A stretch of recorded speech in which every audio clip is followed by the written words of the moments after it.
Bismillahirrahmanirrahim. Assalamualaikum warahmatullahi wabarakatuh.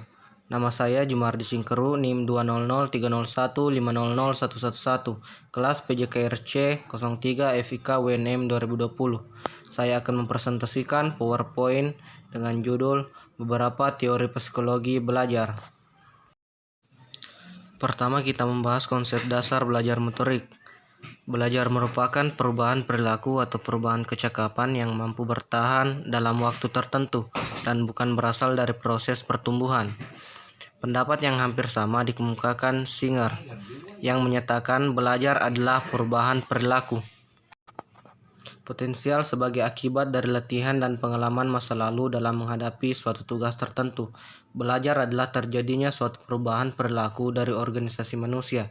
Sedangkan Bauer dan Hilgard menyatakan bahwa belajar adalah terjadinya suatu perubahan perilaku yang potensial terhadap situasi tertentu yang diperoleh dari pengalaman yang dilakukan berulang kali. Pengertian belajar motorik pada prinsipnya tidak jauh berbeda dengan pengertian belajar secara umum. Brodsky menyatakan belajar motorik adalah belajar yang diwujudkan melalui respon muskuler yang umumnya dideskripsikan dalam bentuk gerakan tubuh atau bagian tubuh. Belajar motorik. A. Belajar motorik merupakan suatu proses. B. Belajar motorik adalah hasil latihan. C. Kapasitas beraksi merupakan hasil belajar motorik. D. Hasil belajar motorik relatif permanen. E. Belajar motorik dapat menimbulkan efek negatif. Selanjutnya, 3 faktor yang mempengaruhi proses dan hasil belajar motorik. Menurut Surya Brata, terdapat beberapa faktor yang mempengaruhi terhadap proses dan hasil belajar. 1. Bahan yang dipelajari. 2. Faktor lingkungan. 3. Faktor instrumental. Dan terakhir, kondisi individu. Proses belajar motorik. 1. Model pemrosesan informasi merupakan suatu yang abstrak yang tersembunyi dalam dunia dalam. Karena sifatnya yang abstrak tersebut, maka para psikolog mendekati permasalahan tersebut dengan pendekatan model. 2. Pembagian model pemrosesan informasi. Pemrosesan informasi merupakan suatu yang abstrak yang terjadi di bagian dalam sebagai proses psikolog untuk kebutuhan analisis.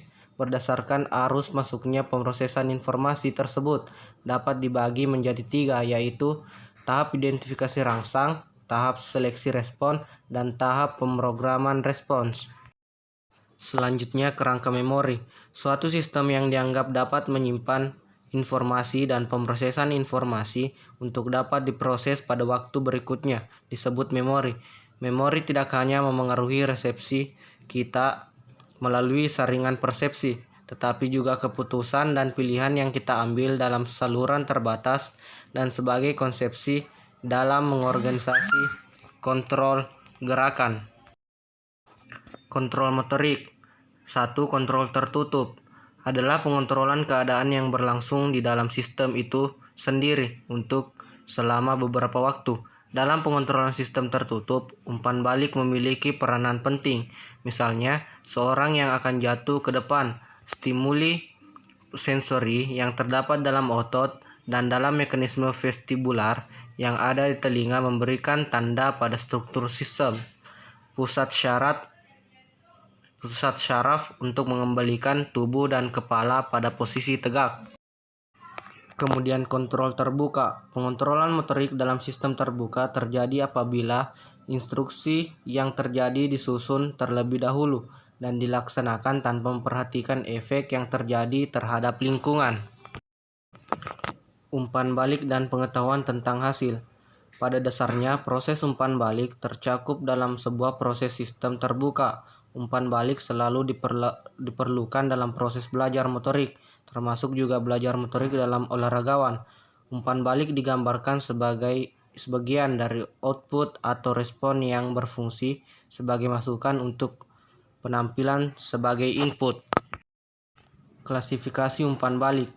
Umpan balik yang dihasilkan oleh gerakan yang telah dilakukan sebagai hasil gerakan dapat dibagi menjadi 2 kategori, yaitu umpan balik intrinsik dan umpan balik ekstrinsik.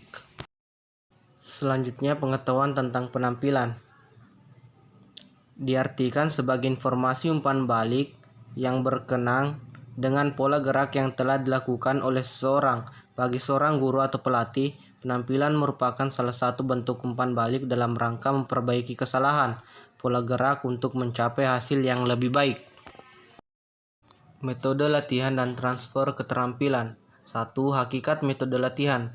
Dalam proses belajar, ketepatan penggunaan metode merupakan salah satu faktor penentu pencapaian tujuan. Surahmat Khombi Mplenda menyatakan bahwa metode merupakan suatu cara atau prosedur pengajaran yang dipilih untuk mencapai tujuan. Metode latihan bagian adalah salah satu cara pengorganisasian bahan pelajaran dengan menitik beratkan pada penyajian elemen dari bahan pelajaran. Menurut Singer, metode bagian adalah suatu cara latihan yang berintik tolak dari pandangan bahwa suatu latihan dapat diberikan menurut bagian-bagiannya. Tahap-tahap latihan seharusnya dipermudah dan dibagi-bagi. Sekian, kurang dan lebihnya mohon dimaafkan. Terima kasih. Wassalamualaikum warahmatullahi wabarakatuh.